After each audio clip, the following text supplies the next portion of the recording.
I do believe that many of these Wall Street banksters have indeed violated the laws of our land, have committed fraud, and should be prosecuted. In fact, I'm not so sure that I would be averse to bringing back the old-fashioned tar and feathering days. I think that might even be appropriate.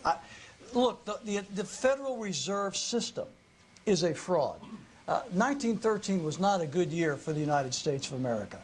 We got the Federal Reserve, we got what became the Internal Revenue Service and the 16th Amendment direct income tax. When we talk about $700 billion, $1 trillion, first of several installments, where's that money coming from?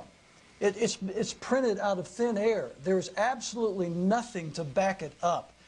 It's very clear that our Constitution calls for, go read the Constitution, it calls for gold and silver to be the financial system of this country. We've abandoned that, and now what's happening with all of this financial meltdown is nothing more than the chickens coming home to roost. And to give the Wall Street bankers $1 trillion to bring restoration back to the system is surely asking the foxes to guard the hen house, if there ever was one. Thank you very much, Mr. Baldwin. Mr. Nader, it is now your turn to pose a question to your opponents. At the same time or each? Well, one question for both of them. And okay.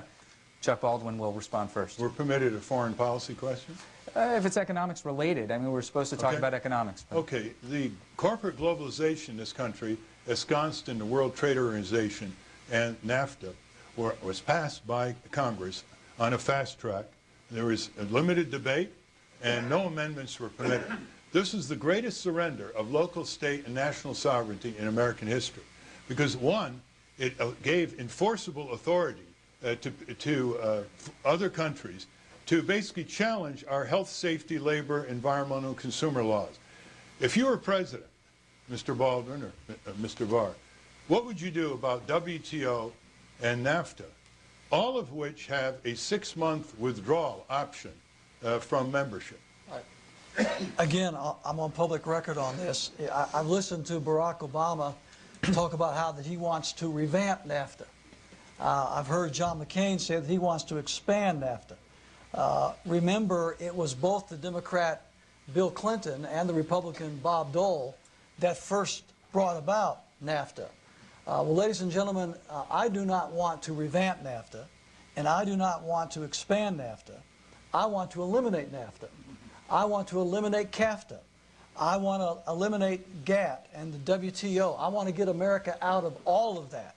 In fact, while we're at it, I would also propose getting America out of the United Nations. I believe the United Nations is a sinister organization that works against the interests of the United States of America, and I believe it serves no purpose to our good and to our credit. So you're looking at a guy who believes that we also have a problem with the UN. I believe all of this is a part of a greater agenda, which goes back to what I opened with here this afternoon, the globalization of our country, the sacrifice of our sovereignty, the sacrifice of our national independence on the altar of these world markets and world entities. We see the creation starting now with the North American Community or the North American Union. President Bush is talking about some kind of a planetary system responding to this economic situation that we're now in. So again, I see all of that as a part of a bigger picture, the sacrifice of American autonomy and American independence, and I believe that we must protect our independence at all costs. Chuck Baldwin, thank you very much. Congressman Barr, WTO and NAFTA. Thank you. Both Senator McCain and Senator Obama and the parties that they represent are absolutely enamored of international organizations, international agreements, whether they are trade or military related.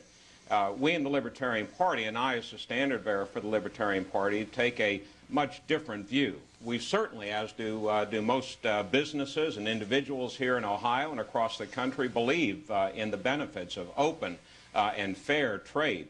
But locking ourselves in, as we've done with the WTO, for example, to a very different mechanism than is provided, for example, in our courts of law here in this country with constitutional guarantees and due process, locking ourselves into foreign courts, foreign systems of justice, very different criteria that are very alien to the freedom that we have in this country, I think was a very serious mistake. And I appreciate Ralph bringing up the problems, not just with WTO, but these sort of locked-in trade associations and trade agreements that lock us in for many, many years into the future. With regard to NAFTA, I agree with the other candidates here. We need to, and while I can't put words in their mouth, I believe what we ought to do with NAFTA is to take a much harder look at it than has been done in the past. I have no problem at all with trade agreements, but they have to be fair. They have to be open. The devil, as Ross Perot said, is in the detail. It's not in the agreement to open up trade. It's in the detail of how it locks you in. Follow up. Were you in Congress when NAFTA and WTO were voted on? No. Lucky you. Thank you very much, gentlemen. Chuck Baldwin, it is your turn to pose a question to your opponents. Thank you. Ralph and Bob, one of the most underreported stories relative to this financial meltdown is the impact that illegal immigration has had in contributing to this fiasco. For example, many of the subprime loans we now know were granted to illegal aliens, many of whom were, if not all of whom, were fraudulently allowed to take place.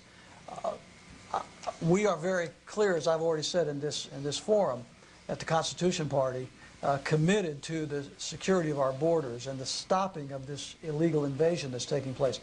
If you were president, what would you do to secure our borders, and what impact do you believe illegal immigration plays in our overall economic well-being or lack thereof? Congressman Barr, you get to respond first. You have 90 seconds. Thank you. The financial crisis that we're facing now, in which the federal government, with both the Democratic and Republican parties in lockstep, are doing everything that they shouldn't be doing to disrupt the market, and the one thing that they should be doing they're not doing, and that is to enforce our laws and regulations to ensure an open, fair, and transparent marketplace. The problems are many that gave rise to this. I'm not really sure that it's that we can blame this one on illegal immigration. I think there's plenty enough blame to go around with regard to AIG and some of these other companies, with regard to government programs such as the Community Reinvestment Act, for example, such as ridiculous policies perpetrated by Fannie Mae and Freddie Mac. And while there might be some tangential aspect of it that one could point to illegal immigration, that's not a major cause of it at all. With regard to illegal immigration, both I and the Libertarian Party believe very strongly that we ought to allow full and fair and lawfully robust immigration into this country. If a person wishes to enter the United States of America for a lawful purpose, they ought to be allowed to do so, be it tourism, working, or school. But they have to enter through a lawful border checkpoint or port of entry. They present valid identification so we can assure ourselves that they do not pose a security risk to this country, and they submit to a communicable disease threat such as tuberculosis so we can assure ourselves, Chuck, that they don't pose a health threat to the citizens of this country. Thank you very much, Congressman. Ralph Nader, 90 seconds. Well, the first way we control our borders is to stop our foreign and military policy from supporting dictators and oligarchs in Mexico and Central America that so brutalize their people and impoverish their people in countries controlled by a few wealthy families and the military, that they drive them north. NAFTA has dumped tons and tons of subsidized corn into Mexico. It's dispossessed 1 million peasant farmers, together with their families heading for Guadalajara or Monterrey or heading north, desperate to feed their families. Who wouldn't do that? Crossing the border to feed their families because we support their brutalization? I don't think any of us wouldn't do that. Number two, the large employers who want these workers are the magnet. And they want these workers because these workers can work for dirt cheap wages, and they're frightened and they can be exploited without they're complaining, obviously. This brings down labor standards and working conditions on other low-income workers in this country. If we had a $10 minimum wage, which is exactly what the minimum wage was in 1968, adjusted for inflation. Even though workers have doubled their productivity in this country, more Americans would take these jobs.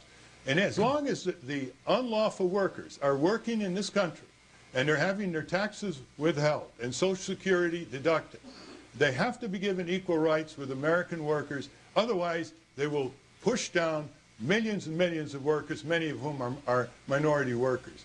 There needs to be law enforcement against these employers that take on unlawful entry workers. But we shouldn't be cruel toward them.